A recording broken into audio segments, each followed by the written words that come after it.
Welcome, my friends, to a place where the veil between reality and nightmare grows thin. This is a place where shadows hold their breath, and the whispers of the wind carry tales that would chill you to your very core. Tonight we journey deep into the heart of darkness, into those ancient primal forests where the unknown lurks between gnarled branches and beneath layers of forgotten leaves. 3 stories, 3 encounters with creatures as old as time itself await. Are you brave enough to face them? Turn off the lights, turn up the volume, and prepare to step into the shadows. Our first tale takes us deep into the Pacific Northwest, a region choked with towering pines and shrouded in an almost perpetual mist. It's a place where the line between myth and reality blurs, where ancient legends linger in the fog. This is where the stories of the Shadow Stalker began, whispered around campfires by those who dared to venture into the woods and lived to tell the tale. They spoke of a darkness that moved with a terrifying sentience, a humanoid shape that clung to the edges of your vision, always watching, always waiting. Imagine, if you will, the feeling of being alone in the wilderness. The sun has dipped below the horizon, painting the sky in hues of blood orange and deep violet. The air grows cold, biting at any exposed skin. You press on, deeper into the woods, the trail behind you long vanished. The silence is broken only by the sound of your own heartbeat, a drumbeat of fear in your chest. It's then, in those moments of raw vulnerability, that you feel it, a presence at the edge of your senses. You turn quickly, but there's nothing there. Just the shadows lengthening in the fading light, playing tricks on your mind. Or are they? I had been hiking for hours, pushing myself to reach a remote campsite before nightfall. As dusk settled, I started to feel like I was being watched. I dismissed it as fatigue at first, but the feeling persisted, growing stronger with each passing moment. Then, I saw it. A flicker of movement in the trees at the edge of my vision. A shape, tall and impossibly thin, blending seamlessly with the shadows. It was gone as quickly as it appeared, but now I was acutely aware of my surroundings, every nerve ending on high alert. I picked up my pace, my heart pounding in my chest, the feeling of dread growing stronger with each step. I started to hear things too. Whispers carried on the wind, my name spoken in a low, guttural voice that sent shivers down my spine. I broke into a run, my backpack bouncing against my shoulders, my breath coming in ragged gasps. I could hear the creature behind me now, moving with unnatural speed, its footsteps silent on the forest floor. It was toying with me, herding me like a shepherd with a flock of sheep. Jeremy's screams were swallowed by the forest. His story, like so many others before him, serves as a chilling reminder that there are some places in this world where humans are not welcome. Our next tale takes us far across the ocean to the dense ancient forests of Japan. Here, amongst the towering bamboo stalks and whispering pines, dwells a different kind of terror. The locals call it the Yurei no Mori, or forest wraith, a being born of tragedy and driven by an insatiable hunger for souls. Unlike the shadow stalker, which revels in the physical chase, the forest wraith is a creature of pure sorrow and despair. It doesn't need to physically harm its victims. Its very presence is enough to drain the life from them, leaving behind empty shells. Legend has it that the forest wraith was once a young woman betrayed by her lover and left to die in the woods.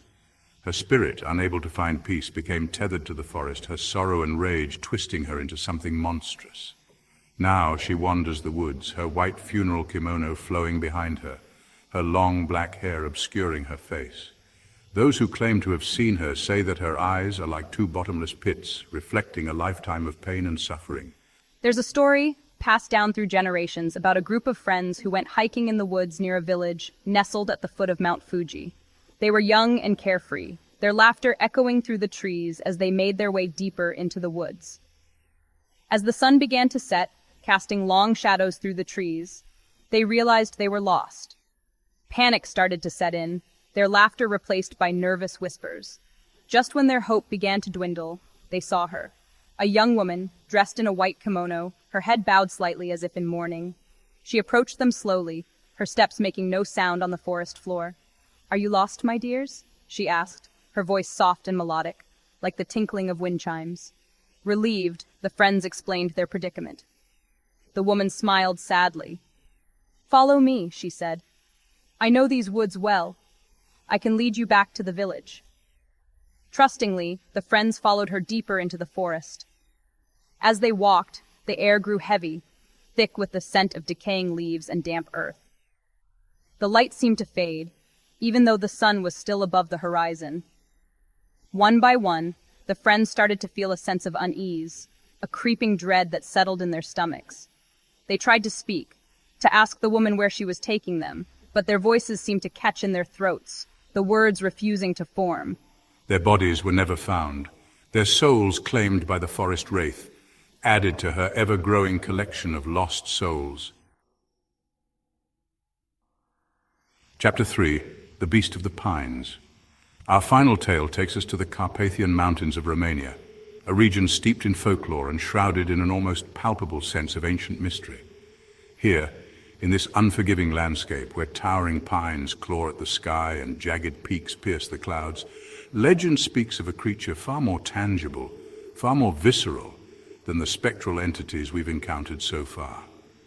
This is the story of the Beast of the Pines, a creature that exists at the border between nightmare and reality, a testament to the raw, untamed power of nature. The villagers in the foothills whisper about a creature of immense size, a hulking mass of muscle and fury covered in thick, matted fur, the color of the earth itself. Its eyes, they say, burn with an unnatural intensity, 2 points of malevolent intelligence that reflect the light of the moon with an eerie, unsettling glow. But its most terrifying feature, the one that sends chills down the spines of even the most hardened hunters, is its claws, long, curved blades that can disembowel a man with a single swipe. Sightings of the beast are rare, often dismissed as tall tales whispered by those who've spent too long alone in the woods. But every now and then, a story surfaces, a chilling account that sends a ripple of fear through the villages that hug the forest's edge. These stories always start the same way, with livestock gone missing, their mangled carcasses found strewn across the forest floor. Then, the disappearances begin. Hunters, woodsmen, even children who stray too far from the safety of the village, all vanish without a trace, their fates unknown, their stories ending in whispers and speculation. One particularly harrowing account speaks of a young shepherd named Lucian, a boy barely old enough to shave, who found himself face to face with the beast. He had been tending his flock on the outskirts of the forest, the rhythmic bleating of the sheep lulling him into a false sense of security. The sun was beginning to set, casting long shadows through the trees when he first heard it. A low growl, deep and guttural, like the sound of rocks grinding together. Fear, primal and instinctive, shot through Lucian's body. He gathered his sheep, urging them back towards the village, his heart pounding in his chest. He had heard the stories whispered around flickering oil lamps in hushed tones, but he had never truly believed them. Not until now. The growling grew louder, closer, and Lucian risked a glance over his shoulder. That's when he saw it.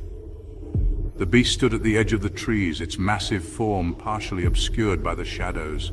Its eyes, 2 glowing embers in the fading light, locked onto Lucian with terrifying intensity.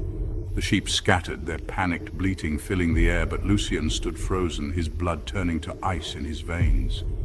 The beast leaned forward, its massive claws scraping against the forest floor. Lucian knew he had only seconds to react. There you have it, friends.